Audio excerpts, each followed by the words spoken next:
السلام عليكم ورحمة الله وبركاته. مرحبا بكم معايا، إن شاء الله تكونوا ملاح ومهنيين وطاقة إيجابية دائما، آمين يا رب العالمين. وصفتنا تاع نهار اليوم هي معسلات خاصة في شهر الفضيل، شهر رمضان نحبوا بزاف المعسلات بعد الإفطار. اليوم جبت لكم وصفة سهلة واقتصادية، يعني ماهيش مكلفة وسريعة en même temps.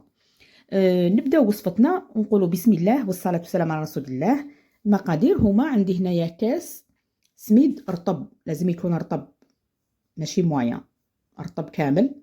عندي كاس، وبنفس الكاس عندي كاس فارينة.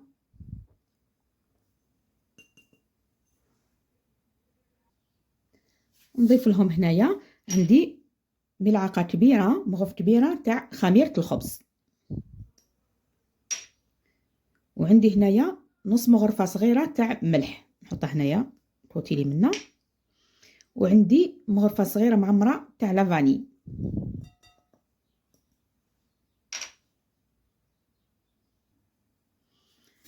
نخلط هاد المكونات الجافة ونضيف عليهم عندي هنايا نص كاس تاع زيت نباتية.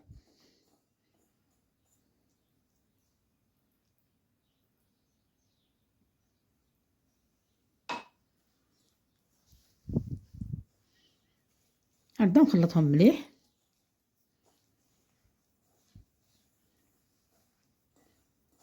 ومادامكم تفرجوا نقول لكم ما تنساوش تضغطوا على يعني الجام، ديروا لي اعجاب للفيديو، ان شاء الله يتمنى ان تعجبكم الوصفه دابور، وبارطاجيوها مع الحباب. واللي جات معنا جديده نقولها مرحبا بك، اشتركي معنا وان شاء الله تستفادي. هكذا ندخل الزيت كامل في المكونات هذوما، وهنا نجيب نص كاس تاع ماء عادي من الحنفيه، يعني ماشي شرط يكون دافي ولا ماء بارد نورمال.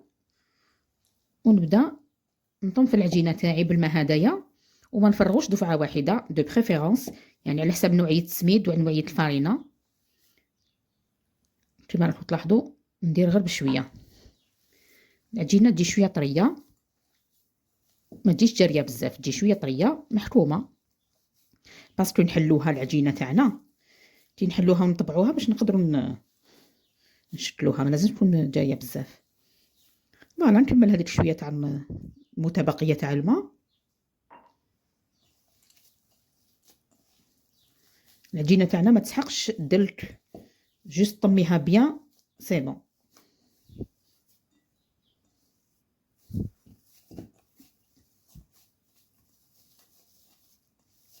فوالا نطمها بيان العجينه تاعي، نغطيها بابي فيل ونخليها ترتاح.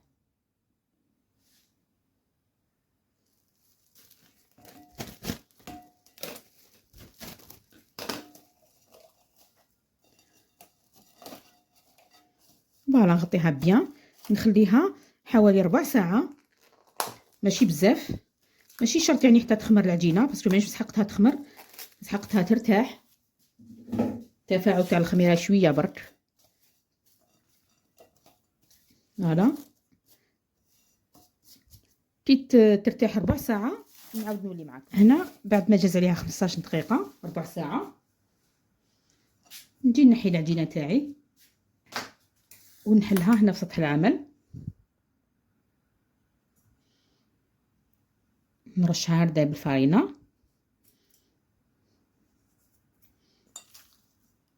ونحط العجينه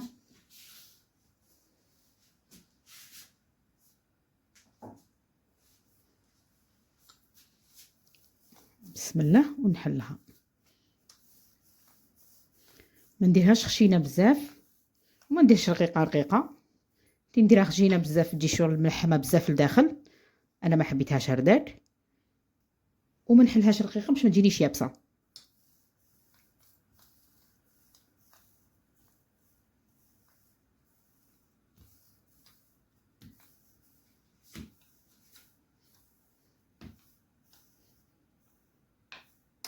كما تشوفوا يعني وصفه سهله واقتصاديه، كما قلت ما فيهاش بيض، ما فيهاش بزاف يعني مقادير. بلا ما تتعجن، بلا ما يعني سهله سهله. هذه هي. درك نجي نطبعها بالشكل اللي تحبوه. انا حنديرها دائريه، تحبي ديرها شكل واحد اخر كيما تحبوا.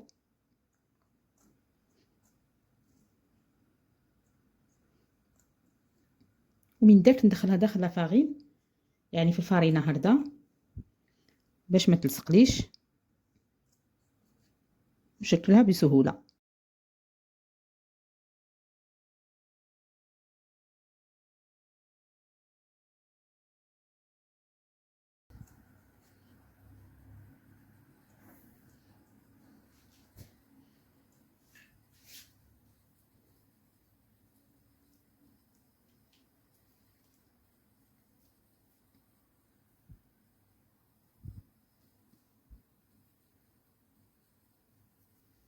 فوالا كيما تشوفوا السمك تاعها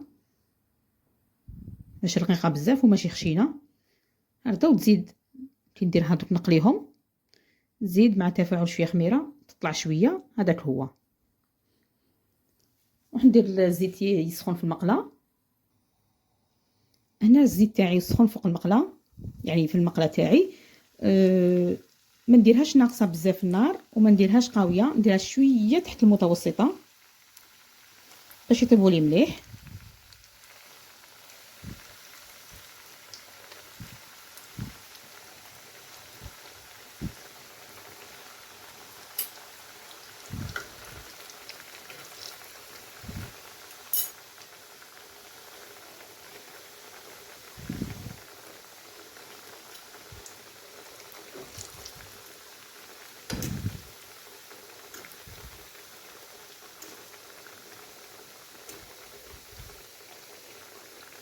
نطيبهم مليح، يعني لي دو كوتي يكونوا بيان محمرين يعني.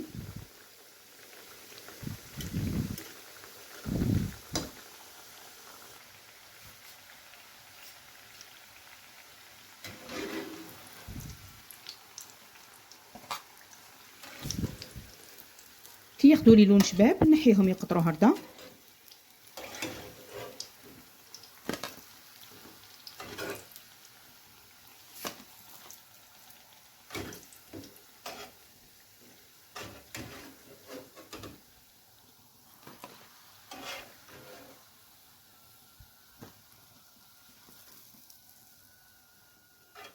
هذه ما طابتش مليح، لازم نحمروا بيان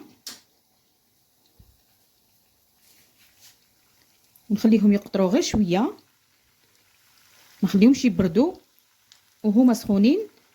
نرميهم في العسل باش يتعسلوا بيان حتى للقلب هكذا كما كتشوفوا وهما سخونين.